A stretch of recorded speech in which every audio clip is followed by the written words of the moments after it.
guys, welcome back to my channel.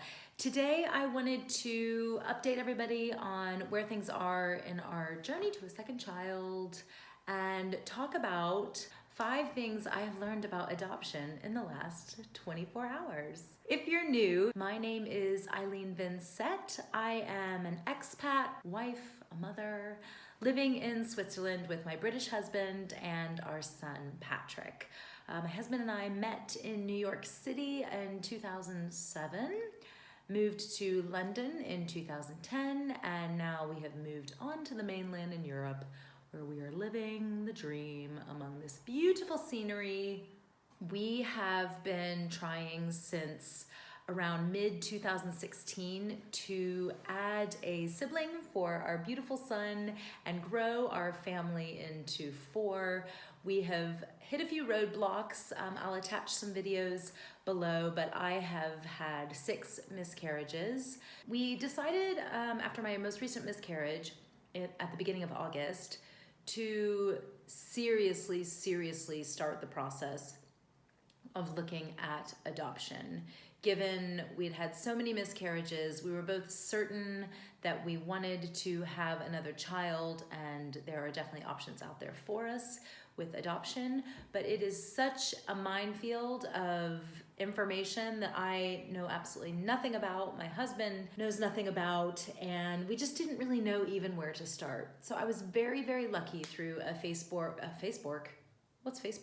through a Facebook group to find a girl who lives super local to me, who has been going through the process for about, I don't know, I think they've been looking into it for a year plus now. She was willing to meet me for coffee and kind of give me a crash course in adoption and what it entails when you're adopting from Switzerland internationally. We met for coffee and she pulled out this incredible spreadsheet with all the different countries and information around them. So that's kind of where we are. And I wanted to share with you the 5 things in the last 24 hours. I just met her yesterday that I have learned about adoption. I have to say it's been a very emotional 24 hours. Something that I thought was going to be very just light and taking in information ended up being very emotional for me. It brought up a lot of stuff that we've been through. It brought up a lot of sadness around the fact that we aren't able to conceive ourselves and what that means. Number 1 is how long the process takes. I mean, if you're watching this video and you've adopted or you're in the thick of the process, first of all, I salute you. It is such a big undertaking, and I just think anybody who adopts is incredible on so many levels, but just the paperwork and the patience alone is something I really admire. So I was under the impression, the very naive impression, that I could just go, yeah, I want to adopt. They'd ask me a few questions. They'd probably come by our house and make sure that it's a stable environment, even though I don't like to do dishes. Big character flaw. Do the proper due diligence, but I thought, yeah, in like 6 months, we will probably be able to adopt. I'd heard stories in the United States, which is where I'm originally from, of people signing up for adoption and people saying it could take 2 weeks, it could take 2 years, and then getting a call a few weeks later and it's like, we have a baby for you. And that was how I thought it would work for us over here, and it's just not the case. This girl that I met, who again was so incredible, I so appreciated her time, she told me that it depends on the country. It depends on the country you are adopting in. So in Switzerland, you go and you meet with somebody in Zurich, in our case, and then from there you go through like a 6-month process of getting, you know, a certificate from Switzerland that says this person is eligible to adopt. And through that process, it's producing a lot of medical records. It's letting people come visit your house. It's, you know, going in for training and classes and advice from professionals about what you're getting into. So that's 6 months right there. Then from that, you get your certificate, and now you have to go through an adoption agency in your chosen country. And from there, that could take another, you know, it depends on the country, but one of the quicker ones, just to give you an idea, is Peru. And in Peru, if you want to adopt a child, it's 12 months minimum probably, and it could go up to like 2 or 3 years. So already we're looking at, let's say, best case scenario, a 1.5 years before we would be able to adopt. And that's if we start, like, if I had an appointment today. I don't know, I guess if you're pregnant, it's gonna take 9 months anyway, but it just seems really long. And that's a best case scenario. And that's a country where it's really quick. So in some cases it's 3 years, and it's insane. So that's just something that is really new to me, how long the process takes. And I hadn't realized that. And maybe there's somebody watching this who's thinking about adoption. And if you are, I would advise that it's best just to go ahead and get the ball rolling. Because at any point, if you decide it's not right for you, you can pull out. But if you're thinking, oh, we maybe want to do it, and then you're like, oh yeah, no, I think that is possibly the route we're going to take. If you haven't started the process before, then you're kind of a little behind. So there's that. I'm going to be talking in circles a lot in this video. I really apologize, because all of this is so new to me, and I'm still even trying to get my head around it. So a lot of this is very cathartic and a brainstorm for me, trying to figure out where we are with this whole adoption thing. So bear with me. You guys are coming along with me on this wild ride. Number 2 is how you can be rejected, which I guess I know. Like, if we were like a total crack house of crazy people, of course we'd be rejected. I get all that. Like, you do your initial checks to make sure you are financially stable, emotionally stable, and have a nice stable house. But countries can reject you for reasons I didn't even know about. I mean, I guess I shouldn't be surprised, but age is a big one. If you're under a certain age, or if you're over a certain age, you can be rejected. So I'm not in that like magical sweet spot of 31 years old anymore. I made 31 up, but you get what I'm saying. Like early 30s, late 20s, prime, young, fresh, hip parenting years. That's me. This is my hip parent dance. Countries can say to you, like, you're too old, and my husband just turned 40. I'm gonna be 39 in a few weeks. I'm gonna be 39 in a few weeks. That's all right, I'm fabulous. You can be turned away for your religion or your lack thereof. There's a country, for example, I wanna say it's Armenia, I can't remember, that only wants kids to be placed in Catholic households. There's all these little things, all these little boxes you have to check for the country that you're adopting from. So the girl that I met, who again, so incredible, they kind of went through and looked at all the criteria, and right away they were able to eliminate a lot of countries because, like, no, we don't qualify for this one for A, B, and C, whatever it is. When you adopt a child internationally, like I was saying before, there's a ton of countries that you can go through to look at where you would like to adopt a child from. Now, naively, I just thought it was like, oh, you know, I've traveled to China before, and I witnessed some poverty while I was there. I feel a connection, so I'm gonna adopt from China. And yeah, in the United States, yes, you can adopt from China, but in Switzerland, you can't, because there's no agreement between Switzerland and China. And I was very naive that thinking I could just pick a country for sentimental reasons and that's where I could adopt my child. Given the reason I just said about how long the process takes, well, right away that narrows it down very quickly to countries where I would be able to adopt in the near future. And by near future, I mean in the next 2 years. But then now that you add this extra element of a country can reject me for A, B, and C, well, now that narrows down my choices even more to where I might just be left with 4 or 5 countries that I can pick from. And they might be countries that I have no association with, which, I mean, ultimately is fine, but it's just good that I know that now when I'm going through the process.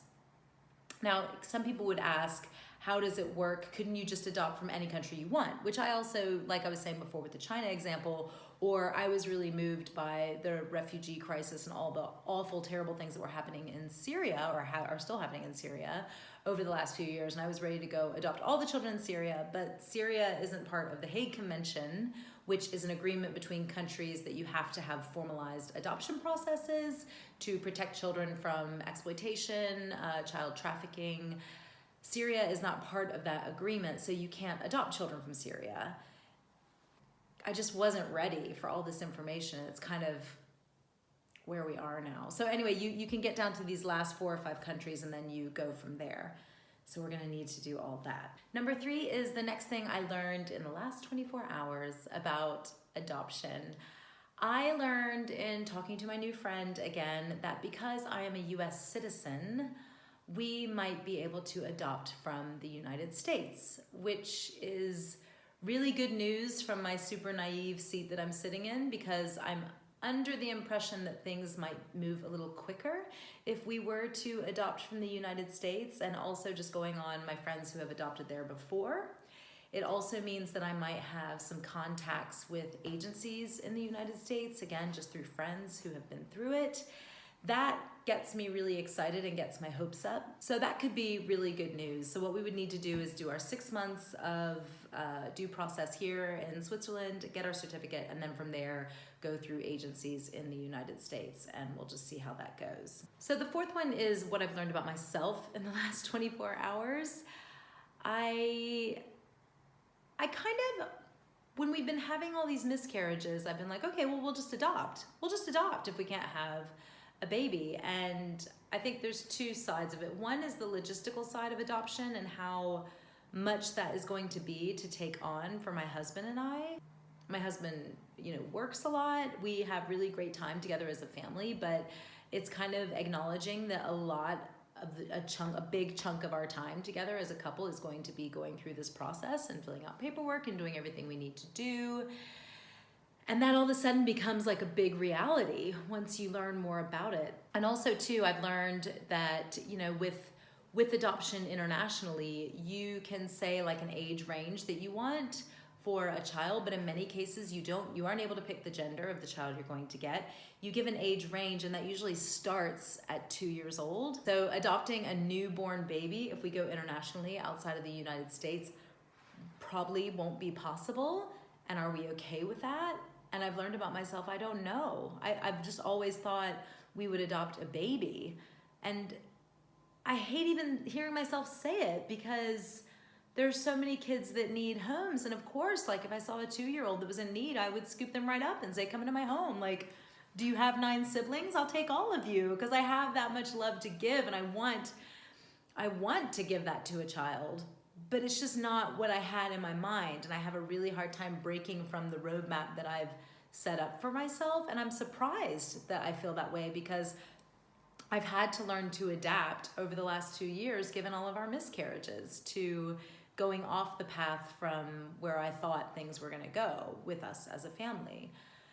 So that's something I would either have to get past, or we would have to go through the United States to get a baby. I've also learned that, like I said, you can't pick a gender. And also too, there's children with handicaps, there's children with Down syndrome, and you literally have to go through paperwork and go tick this box if you're okay or not okay with a child with Down syndrome. Well, obviously, like, I would love a child, with or without Down syndrome or any condition. Of course I would, but I have to be completely honest with myself and my husband and my family and say, well, what would that do to our family dynamic?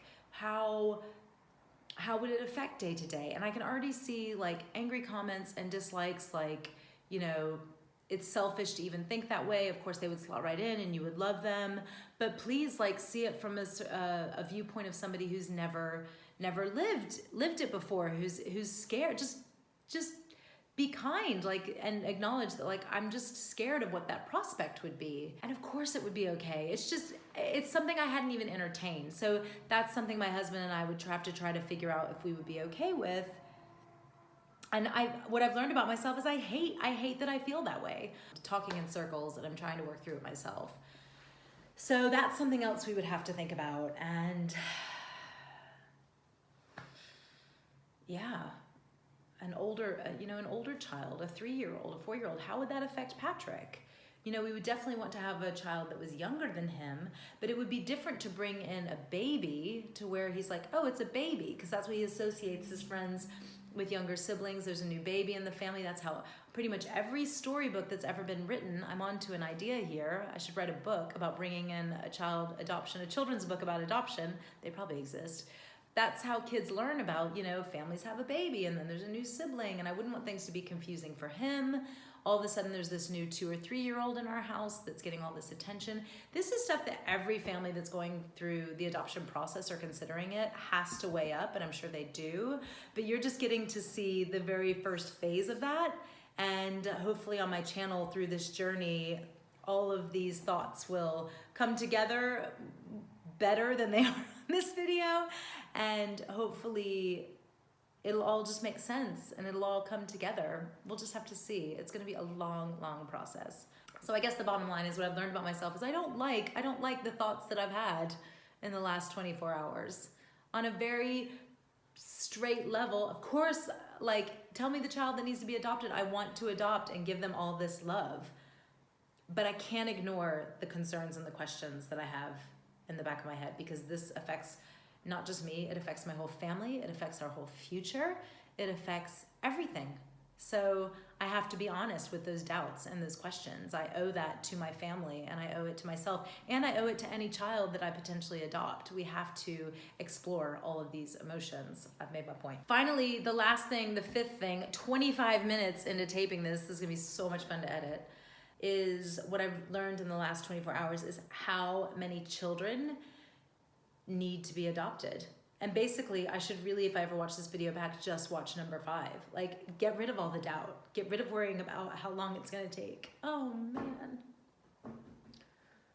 I'm an emotional person. If you're new to my channel, I cry a lot on this channel because I'm just super emotional. I'll cry at anything. But just how many children need to be adopted? So, I was doing some reading yesterday, and according to UNICEF, there's about 153 million orphans around the world. How ridiculous, how embarrassing as a planet, and as, I mean, for me, a Western culture that has all this money, every country has a lot of money somewhere, that we have 150 million children that have no family unit and live in horrible circumstances. It makes me very angry. Very angry. Anyway, yesterday I was going down this like rabbit hole on the internet looking at adoption in the United States specifically, and I stumbled onto this adoption website that had links to every kind of like adoption agency, and it went like state by state. So I went naturally to North Carolina because that's where I'm from, and I was like, maybe I'll look there, you know, because it's my home state. And I stumbled onto this like website that was like, you guys, it was literally like a shopping website. Like, you'd go to J. Crew and you're shopping for dresses. This was a site where you were literally shopping for children, and it was all foster children. You would get a picture of the child. You could filter it into what exactly you're looking for. And then you would get a little written blurb that's like, you know, Susie loves dolls. Susie is doing very well in school. She's in 2nd grade. She loves laughing. And Susie would do best in like a well-structured home with parents who don't mind giving lots of affection. Anyone who would like to adopt Susie needs to be familiar with trauma and dealing with children who've been through trauma. Then it would have like a pitch that says like, you know, Susie's looking for her forever home. And it like ripped my heart out that there's so many. I mean, it sounds so stupid. I mean, somebody will be watching this and be like, hello, naive girl, of course this stuff goes on. And I knew it went on, but to see faces of these like beautiful children who have probably seen things I've never seen growing up and been in these horrible circumstances with parents who aren't fit to parent, and they're just children. And then they get put in the foster care system and they're just shifted around, and they're just waiting. They don't have a home. They don't have like a solid 2 people to call mom and dad. It's just, it ripped my heart out. It absolutely ripped my heart out. I don't live in the United States, so I can't, you know, like adopt all these children that I saw on this site yesterday because I wanted to. Most of them said like, on this North Carolina side, it was like, need to be in North Carolina because Susie, Billy, Bobby needs to be close to their siblings so they can see them. I mean, even saying it, it's so ridiculous that kids have to be brought up this way. In some cases, there were videos to go along with it. I should put a link to the site below, because maybe there's somebody out there who's considering adopting or fostering, and you really should go to this link and have a look, and if it's something you can do, help out in any way, because you will be moved. You will be very moved watching this video. But some of them would have a video of the kid being interviewed. And it's like a job interview to have parents want you, like to have a family want you. I can't even. How many kids need homes? That's the fifth thing I learned. And really just how emotionally attached I am to the stories I saw yesterday and all of that. I really just need to stop all the questions and the chatter in my brain and not doubt it and really seriously consider this adoption thing. We've got a lot of figuring out to do and a lot of getting the ball rolling to do.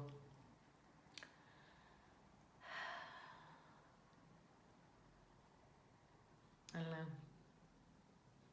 I don't know where we're gonna end up.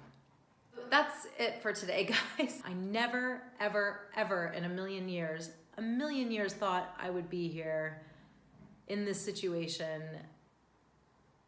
6 miscarriages, seriously looking at adoption, learning all this stuff about adoption, and seriously considering it. And in a way, I'm super excited when I think about how cool and unique our family could be. And let me tell you too, I was saying to my husband last night, I said, you gotta watch out, because once we adopt one, I'm probably gonna wanna adopt more. Like, I could see that happening. I could see it happening. Because if you just think of the love that you'd be able to give this child and taking them out of, circumstances that aren't so great and bringing them into this crazy, wacky, fun, often dysfunctional world that we live in, it'd be so amazing. It'd be so much fun. And then to bring in more, I would probably want to bring in more and end up with like 5 or 6 kids, but shh, don't tell Andy that. I'm too old. We're too old to do that, but it's not off the table, that idea. Oh, guys, again, if you're new and you are interested in adoption, infertility, recurring miscarriage, if you're interested in infertility and recurring miscarriage, if these kind of videos help you and it's something you are interested in, please consider subscribing. You can also find me over on Instagram at Eileen Vincett, where I post stories often and you can keep up with all the chaos. I try to post every Tuesday and Thursday here, but if you look at my track record, I'm not super consistent lately. So I'll try to get videos up as often as I can and take you guys along on this incredible journey that we're on. That's all for now. I'll talk to you guys soon. Take care. Bye.